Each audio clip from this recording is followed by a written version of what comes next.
उठाइए दोनों हाथ एक बार और जोरदार तालियां बजा के स्वागत देश के नेता आदरणीय अखिलेश यादव जी के लिए। एक बार जो आवाज बढ़ाओ उसकी। कोई बात नहीं, आवाज बढ़ाओ उसकी।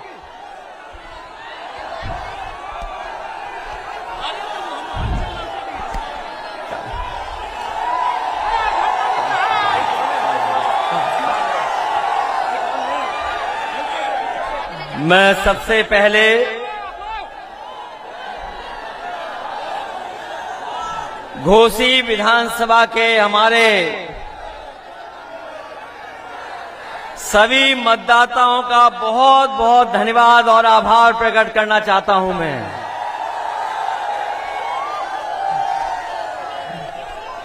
मैं देख रहा हूं जितना बड़ा मैदान हमें दिखाई दे रहा है, उससे ज्यादा हमें लोग चारों तरफ दिखाई दे रहे हैं। इस मैदान का कोई कोना खाली नहीं है।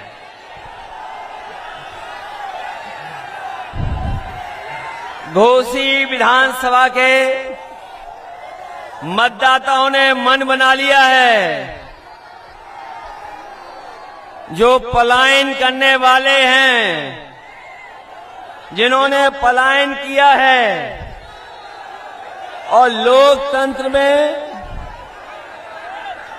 जो वोट का विश्वास तोड़ा है, इस बार घोसी विधानसभा की जनता उन्हें सबक सिखाने जा रही है।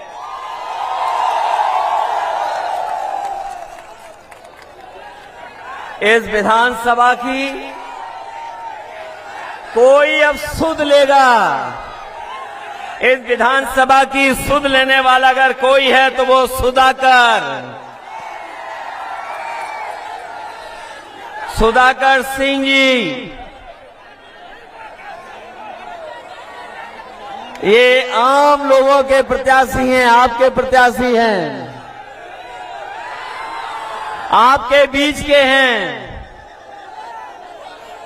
ये चट्टी चौराहे पर जहां चाहो वहां रोक लो, ऐसे नेता हैं, आपके बीच के हैं, जिन्होंने मतदाताओं को धोखा दिया था।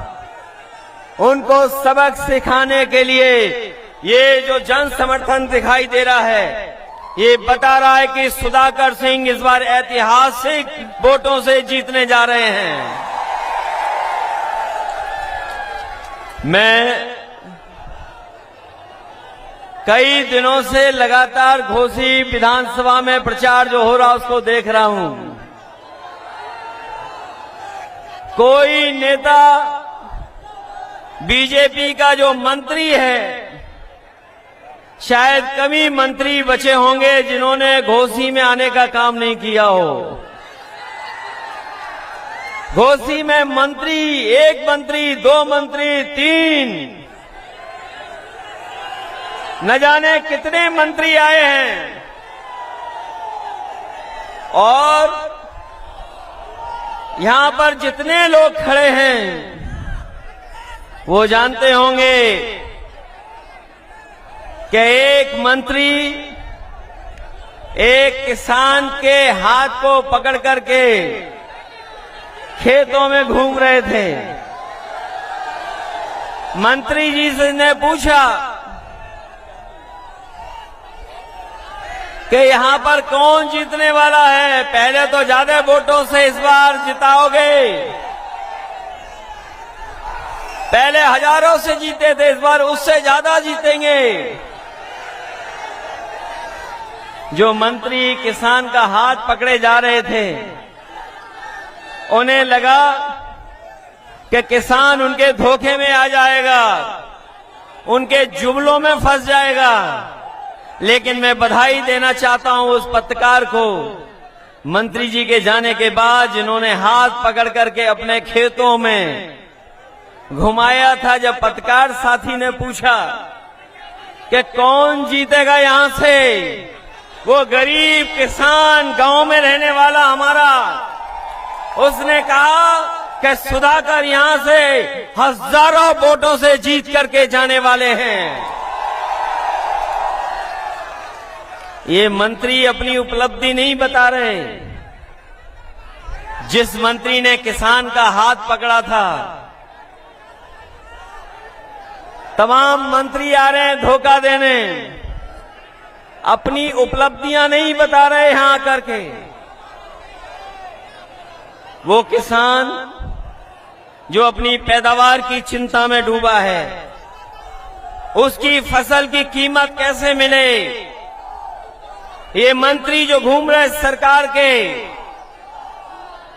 वो ये नहीं बता पाए कि डीजल सस्ता मिलना चाहिए किसान को, खाद कीटनाशक दवाई, और जब हमारे किसान की पैदावार तैयार हो जाए तो ये बीजेपी के लोग बताना भूल गए कि लाल किले से लेकर के मंचों तक कहा था कि हमारे किसान की पैदावार जो होगी उसकी आय हम दोगुनी कर देंगे।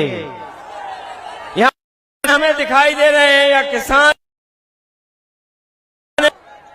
बताओ ये डबल इंजन की सरकार वालों ने किसी किसान की आय दोगुनी की हो तो बताइए। ये लोग कह रहे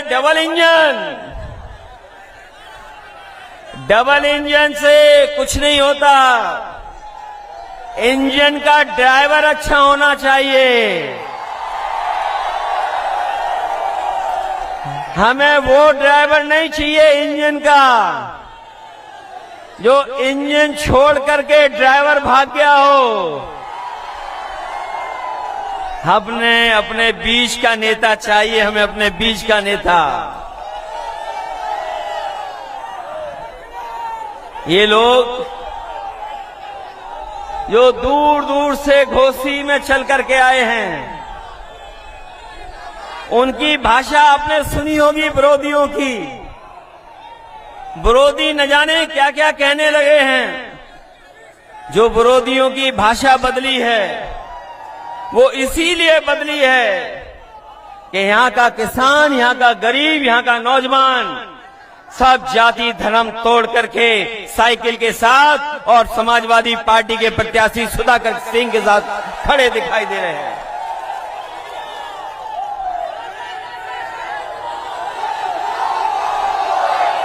अब तो हिसाब किताब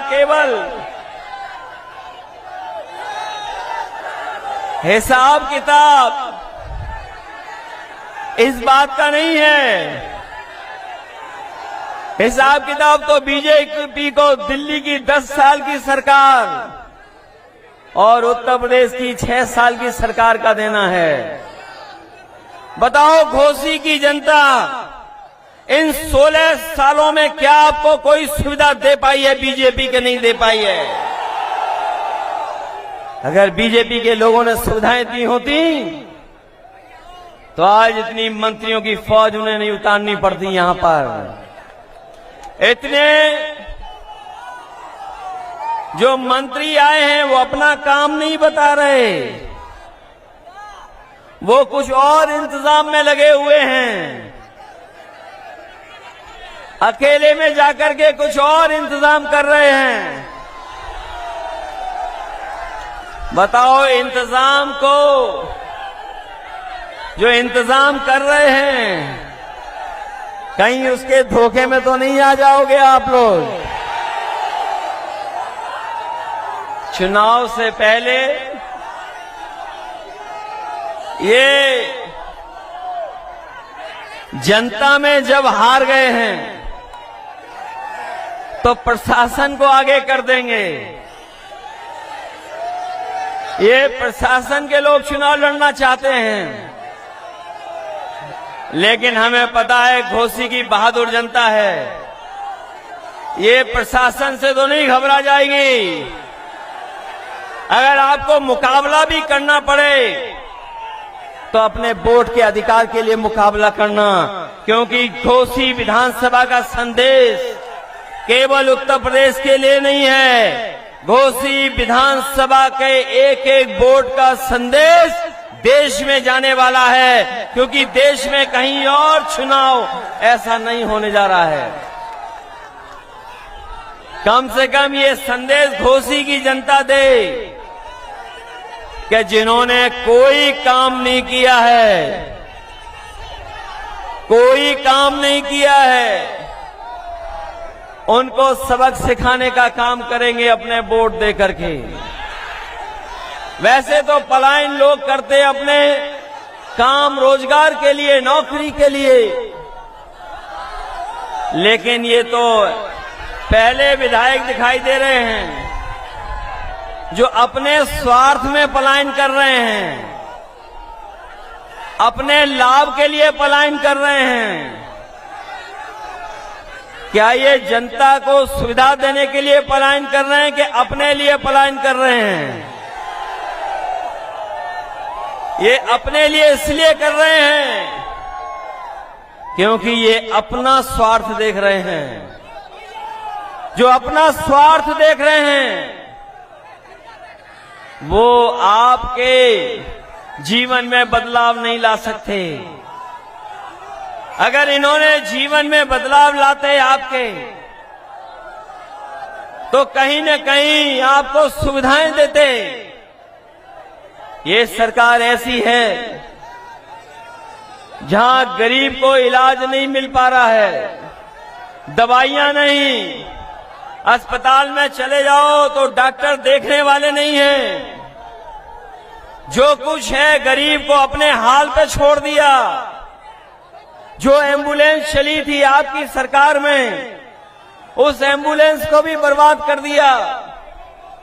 कम से कम इनकी जिम्मेदारी बनती थी कि अगर गरीब के गांव में पहुंचा के मदद करने के लिए अगर एम्बुलेंस थी तो कम से कम ज्यादा एम्बुलेंस चलाते, जिससे गरीब की मदद हो जाती।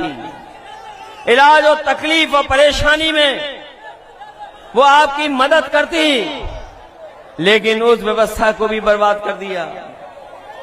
ये जो बिजली भी आ रही है आपके बीच में, केवल चुनाव के लिए आ रही है। और जो बिजली आ भी रही है, जिनके यहां मीटर लग गए, बताओ कितने का बिल आ रहा है आपके यहां पर?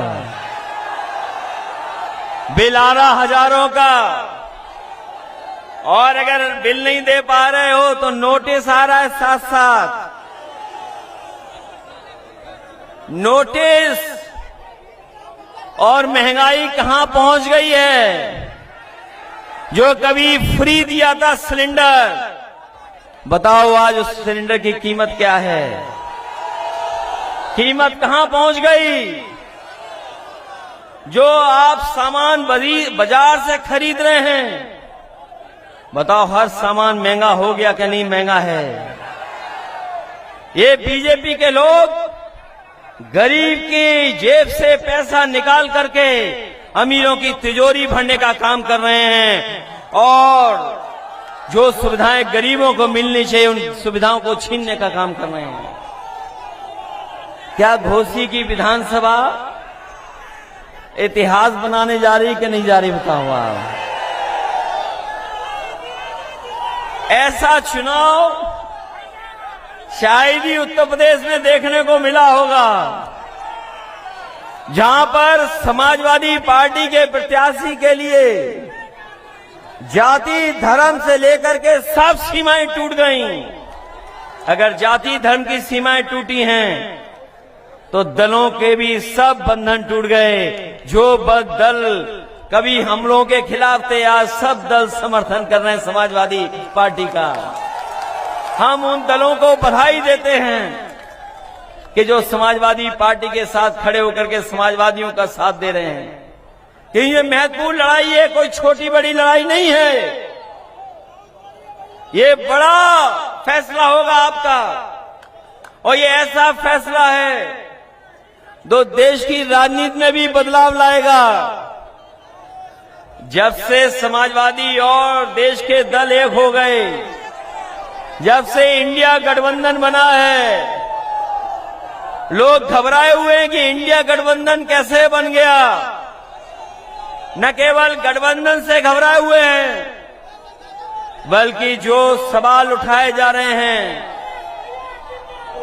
कि जब तक जाति जनगणना नहीं होगी तब तक हम सबका साथ सबका विकास नहीं कर पाएंगे। ये जो लोग सबका साथ की बात कर रहे हैं वो सबके बीच में गैर बराबरी नहीं खत्म करना चाहते, और जब तक गैर बराबरी नहीं खत्म होगी, जब तक जाति जनगणना नहीं होगी, तब तक हम समाज में बराबरी कैसे लाएंगे। इसलिए समाजवादी पार्टी और समाजवादी पार्टी के हमारे साथी जो सपना देखा था बाबा साहब भीमराव अम्बेडकर जी ने, जो सपना देखा डॉक्टर राम मनोहर लोहिया जी ने, और जो संघर्ष का रास्ता दिखाया नेताजी ने, उसी रास्ते पे चल करके हम लोग उस प्रदेश और देश में बदलाव लाना चाहते हैं। जो लोग समझदार होंगे, जो अखबार पढ़ते हैं, वो जानते होंगे कि बीजेपी की सरकार लगातार संविधान की धज्जियां उड़ा रही है। जो संस्थाएं संवैधानिक हैं, जिन संस्थाओं से हमें न्याय की उम्मीद है, उन संस्थाओं को भी ये हस्तक्षेप कर करके बर्बाद करना चाहते हैं। इसलिए ये घोसी का चुनाव जहां केवल एक विधानसभा का है, लेकिन ये संदेश पूरे देश में देने जा रहा है, पूरे देश को संदेश देगा। बीजेपी कितने भी हथकंडे अपना ले, लेकिन जनता के सामने कोई चीज टिक नहीं सकती है। अगर जनता ने मन बना लिया तो जनता के फैसले को कोई बदल नहीं सकता।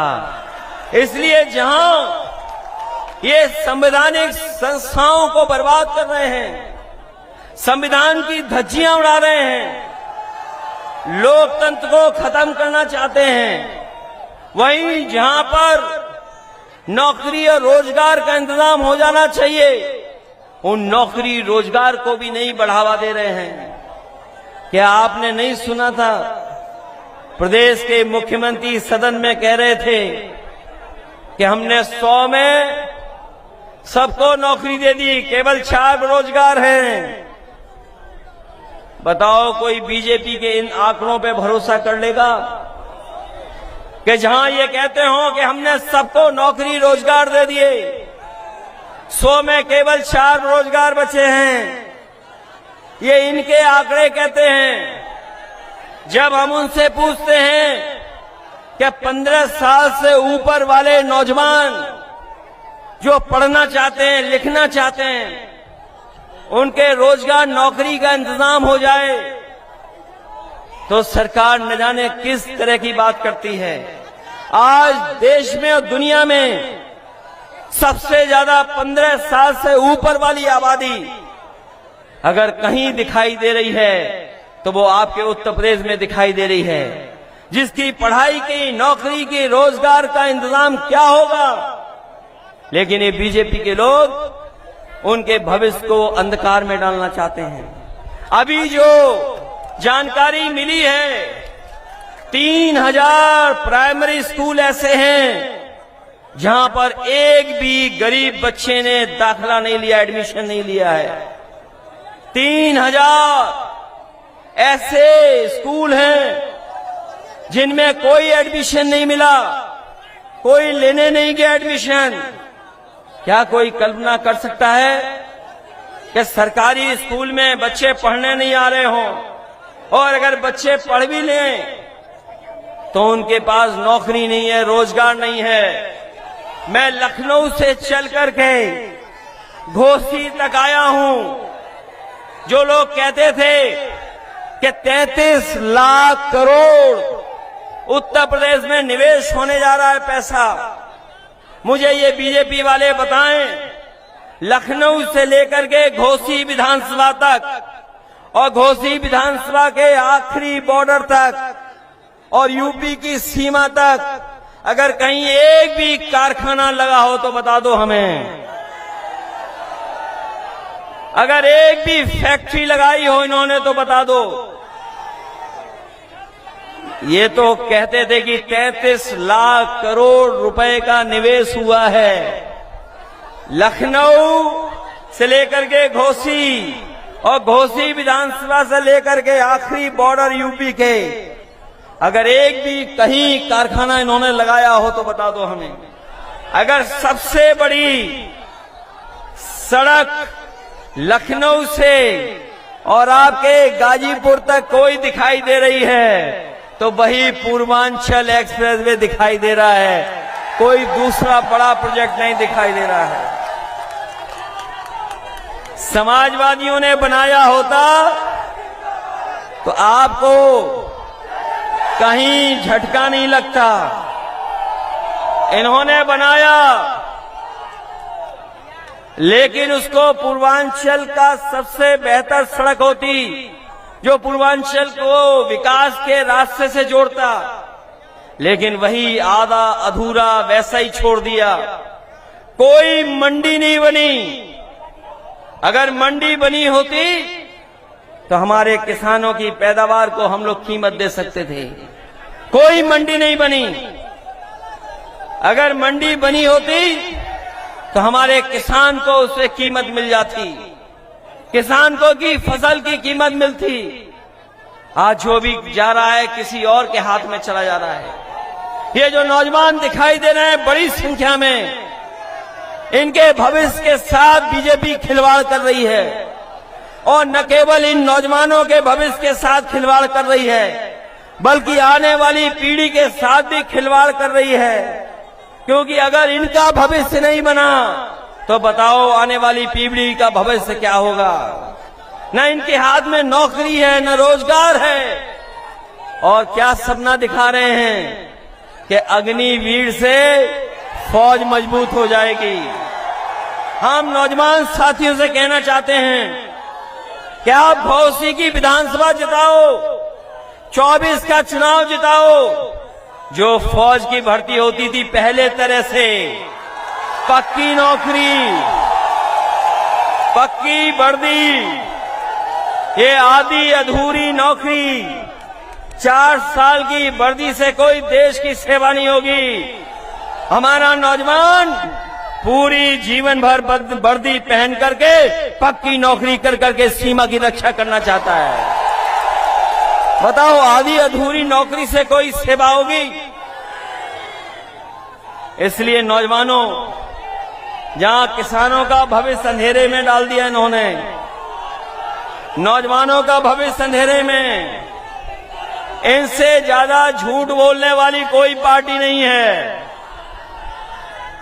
जो लोग लाल किले से झूठ बोलते हों, लखनऊ से झूठ बोलते हों, बताओ उन पर भरोसा करोगे आप? ये लोग भाईचारा नहीं चाहते। ये लोग भाईचारा नहीं चाहते। ये लोग चाहते हैं कि समाज में दरार बनी रहे, दरार।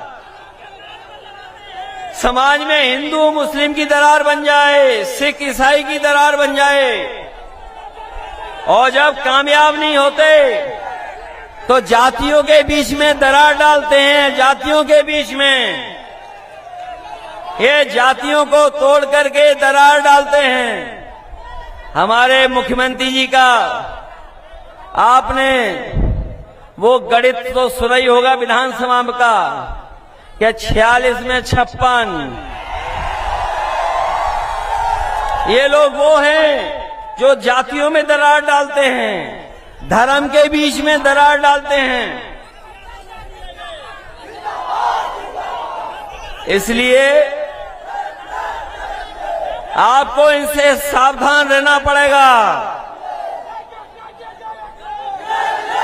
इनसे सावधान इसलिए भी रहना पड़ेगा क्योंकि जहां हमारा किसान दुखी है, नौजवान का भविष्य अंधेरे में, वहीं जो सुविधाएं बुनकर भाइयों को मिलती थीं, जो बुनकर भाइयों को सुविधा मिलती थी, वो सुविधाएं छीन ली गई हैं। चाहे वो बिजली की सुविधा हो, चाहे पिछली सरकार में जगह जगह पर हम लोगों ने बुनकर बाजार बनाने का काम किया था, जिससे बुनकर भाइयों का जहां बिजली से मदद मिले, वहीं उनको एक स्थान मिल जाए, बाजार मिल जाए, जहां पर अपनी बनाई हुई चीजों को अच्छी कीमत पा सकें। जितना काम समाजवादियों ने किया वो काम सब रोक दिए गए। जहां बिजली की व्यवस्था जो पुरानी नेताजी ने दी थी वो भी रोक दी। जो बुनकर बाजार बन रहे थे बुनकर भाइयों को सुविधा के लिए, वो बुनकर बाजार भी इन्होंने बंद कर दिए। इसलिए जो सुविधाएं मिलनी चाहिए, क्योंकि बिना सुविधा दिए हुए, बिना सरकारी मदद के अगर बड़े बड़े उद्योगपतियों को ये सुविधाएं देते हैं, हजारों करोड़ का पैसा छोड़ देते हैं, तो बताइए हमारे बुनकर भाइयों के लिए वो इंतजाम क्यों नहीं है। हम अपने बुनकर भाइयों से कह करके जा रहे हैं कि 22 में अगर सरकार बन गई होती तो जहां हम लोग किसान को सुविधा देने जा रहे थे, नौजवान को नौकरी रोजगार देने जा रहे थे, वहीं बुनकर भाइयों के लिए भी विशेष सुविधाएं देने जा रहे थे। आने वाले समय में जब भी समाजवादियों को मौका मिलेगा, हम अपने बुनकर भाइयों के लिए विशेष सुविधा देने का काम करेंगे, जिससे उनके घर परिवार में भी खुशहाली आ सके। ये मैं देख रहा हूं ओल्ड पेंशन स्कीम वाले लोग आए हैं, ये भी समाजवादियों का मुद्दा था।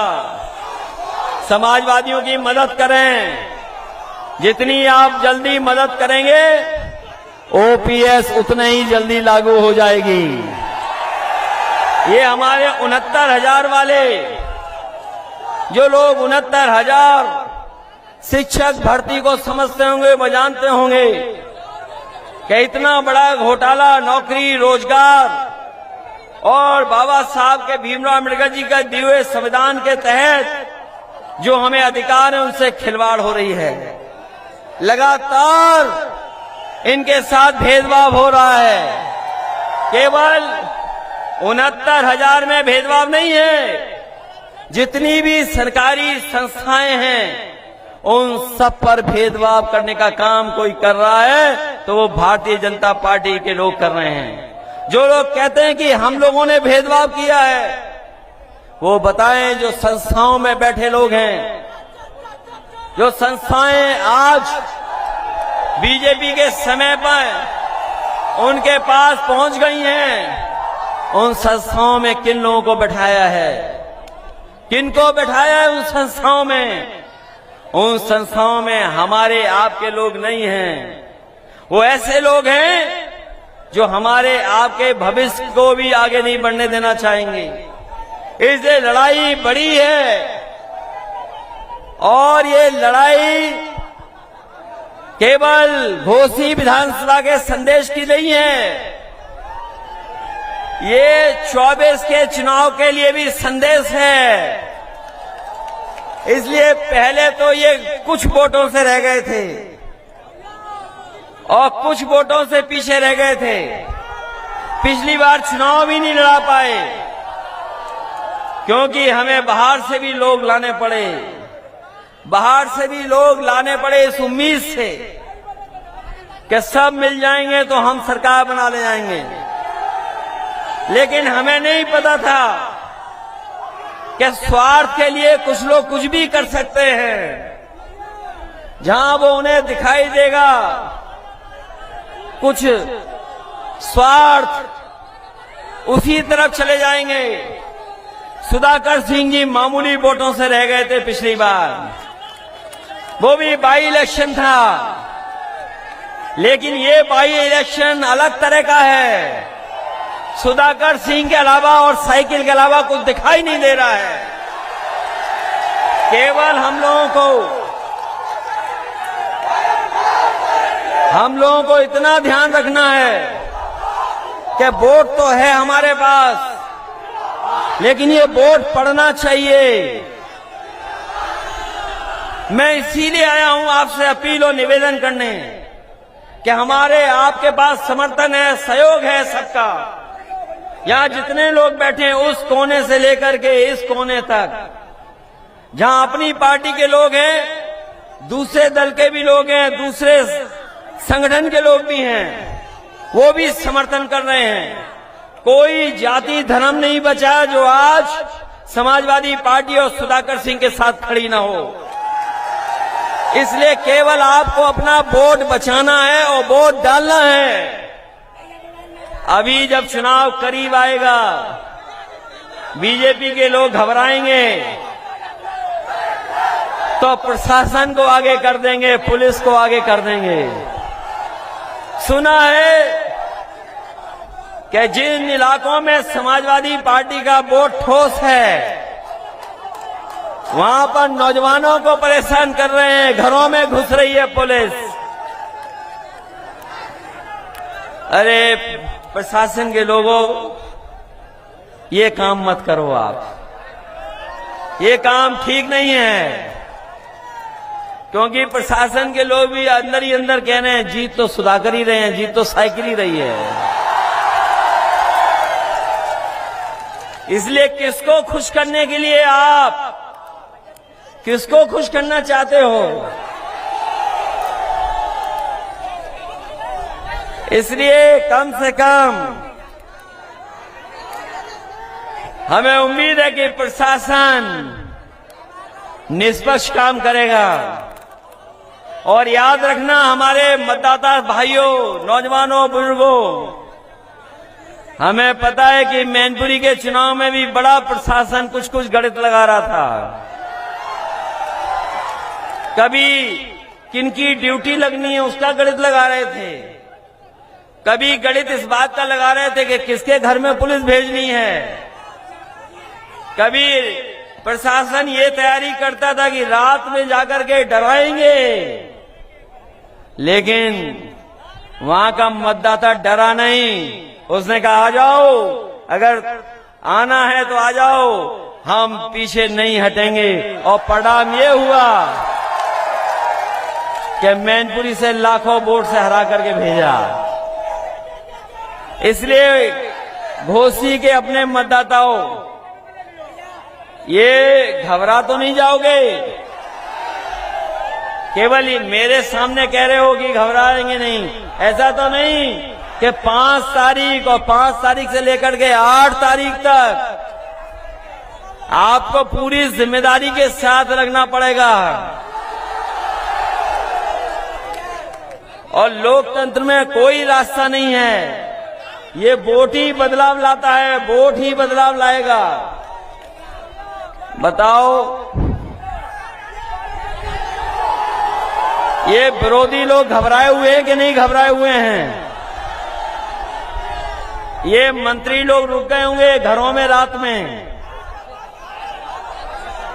रुके हुए हैं क्या मंत्री लोग? आपको कुछ नहीं करना है, जहां मंत्री घुसे हो चुपचाप वीडियो बना करके भेज देना। अगर मंत्री लोग रुकेंगे तो हम लोग भी रुकेंगे, हमारे नेता भी रुकेंगे। अगर मंत्री रुकेंगे तो हमारे नेता भी रुकेंगे। मंत्री छोड़ जाएंगे जिला तो हम लोग भी चले जाएंगे। इसलिए मैं जान रहा हूं बहुत जोश है यहां पर, बहुत उत्साह है। और ये वो जोश उत्साह ऐसा है कि जो ठंडा नहीं होने वाला है 5 तारीख तक। मैं जानता हूं जितना पसीना आपको आया है उससे ज्यादा हम लोगों को भी आ रहा है।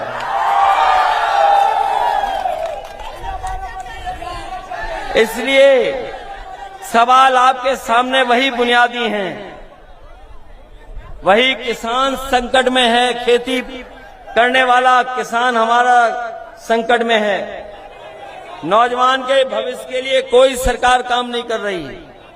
एक भी अस्पताल ऐसा नहीं जहां पर गरीब का इलाज हो जाए, दवाई मिल जाए। एम्बुलेंस व्यवस्था भी खराब कर दी। जो हमारी 100 नंबर गाड़ी थी 112 कर करके, वो भी खराब कर दी।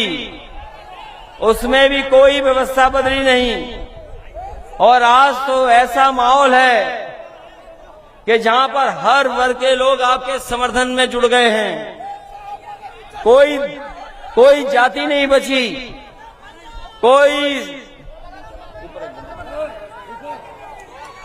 कोई वर्ग नहीं बचा, कोई वर्ग वो नहीं बचा जो आपके साथ खड़ा ना हो गया हो। इसलिए सुधाकर सिंह ही सुधार सकते हैं इस विधानसभा को, यही सुधार लाएंगे, यही सुध लेंगे आपकी। बताओ आपकी सुध लेने वाला कौन है? और यही तो है, जहां चाहे वो मिल जाएंगे, आपके बीच के हैं। इसलिए जिताइए इन्हें, आप जिताओगे इन्हें, ये मान लें कि अपना बूथ और अपने गांव में सबसे ज्यादा वोट इनके पक्ष में आप पड़वाएंगे। मैं धन्यवाद देना चाहता हूं अपने जोन प्रभारी, सेक्टर प्रभारी, सह प्रभारी, पर्यवेक्षक जो लगातार लोगों को समझा रहे हैं, लोगों को जोड़ रहे हैं। मैं अपने तमाम संगठन के लोगों को कहूंगा कि आज के बाद केवल अपने आसपास ठीक रखें और वोट डालने का इंतजाम करें। वहीं जहां मैं इन पदाधिकारियों का धन्यवाद देता हूं, वहीं हमारी पार्टी के बड़े नेता यहां पर मंच में हैं। प्रदेश अध्यक्ष जी से लेकर के बलराम यादव जी, लालजी वर्मा, रामशरण राजभर जी, राजेंद्र कुमार जी, दयाराम पाल जी, मिठाईलाल भारती जी, ओम प्रकाश जी, चंदेव यादव, राजीव राय जी, काजल निषाद, डॉक्टर राजपाल कश्यप, रामा से विश्वकर्मा जी, अल्ताफ अंसारी जी, हाजी इरफान, राम जतन राजभर, कमलाकांत राजभर, बिचई सरोज, मनु अंसारी, महेंद्र चौहान, धर्म प्रकाश, दूधनाथ यादव जी, शिवचंद, तिरवन दत्त जी, काशीनाथ जी, आलम बदी जी, नफीस, दुर्गा यादव, अमरेश चंद जी और हमारे तमाम समाजवादी पार्टी के सभी वरिष्ठ नेता जिनके मैं नाम नहीं ले पा रहा हूं, जो मऊ के हैं, इस विधानसभा के हैं, उन सबका मैं धन्यवाद और आभार प्रकट करना चाहता हूं। वहीं महिला संगठन से लेकर के बहुत सारे पदाधिकारी हैं, मैं उनका धन्यवाद देता हूं। यहाँ हमारे फौज के लोग भी दिखाई दे रहे हैं, मैं सैनिक प्रकोष्ठ के लोगों का भी धन्यवाद देता हूं और आए हुए किसान भाइयों का, नौजवानों का, बुनकर भाइयों का मैं उन सबका धन्यवाद देता हूं। और आप सबसे इस उम्मीद और इस भरोसे के साथ कि 5 तारीख को घोसी विधानसभा का परिणाम समाजवादी पार्टी के पक्ष में होगा। आपको केवल अपना वोट डालना है, आसपास के लोगों को समझा करके मदद मांगनी है। जहां और दल के लोग हैं, जो हमारे कांग्रेस पार्टी के हैं, कम्युनिस्ट दल के लोग हैं, जहां पर महेंद्र राजभर जी हैं और उनके तमाम सहयोगी साथी जो आए हैं, मैं उनका भी धन्यवाद देता हूं कि जहां ये चुनाव लड़ना चाहते थे इनका दल, लेकिन इनके दल के प्रत्याशी को चुनाव लड़ने नहीं दिया, उनका पर्चा भी नहीं भरने दिया। ये बीजेपी का नया तरीका है, ये लोकतंत्र में नया तरीका बीजेपी ने अपनाया है, जहां पर लोगों को चुनाव मत लड़ने दो। याद रखना, अभी तो ये इन्हें रोक रहे हैं, अगर ये 24 में सरकार बना ले गए तो हो सकता है हम और आप भी भविष्य में कभी वोट न डाल पाए। इसलिए घोसी विधानसभा से ही मन बनाइए कि जो लोग हमें आपको लोकतंत्र में धोखा देके गए हैं, जो आपके भरोसे का विश्वास थे और जो आपने भरोसे के साथ वोट डाल करके जिता करके भेजा था, वो अपने स्वार्थ में गए हैं, जनता के स्वार्थ में नहीं गए हैं। और अगर आपके स्वार्थ में गए होते तो 17 साल, 10 साल और लगभग 7 साल यूपी सरकार ने बताओ क्या विकास किया है। अगर कोई जनता को सुविधाएं दी हो इन्होंने तो बताइए आप। इसलिए जहां ये लोग केवल धोखा देकर के वोट ले रहे हैं और जो लोग थोड़ा बहुत सुविधाएं दे रहे हैं, लेकिन अगर आप महंगाई की तुलना करोगे तो महंगाई इतनी बढ़ा दी है कि हमारा किसान और गरीब कभी खुशहाल नहीं हो सकता। इसलिए इन्हीं शब्दों के साथ मैं जनवादी पार्टी के संजय चौहान जी का भी धन्यवाद देता हूं कि उनका भी सहयोग और समर्थन मिला है। तमाम और साथी जिनका मैं नाम नहीं ले पा रहा हूं, मैं उनको भी धन्यवाद देता हूं कि इस लड़ाई में हमारे साथ आए हैं। इन्हीं शब्दों के साथ आप सबका बहुत बहुत धन्यवाद और मैं आभार प्रकट करता हूं इस उम्मीद के साथ कि 5 तारीख को आप लोग एक एक वोट डाल करके सुधाकर सिंह जी को जिता करके उन्हें विधानसभा में पहुंचा देंगे। बहुत बहुत बधाई आपको।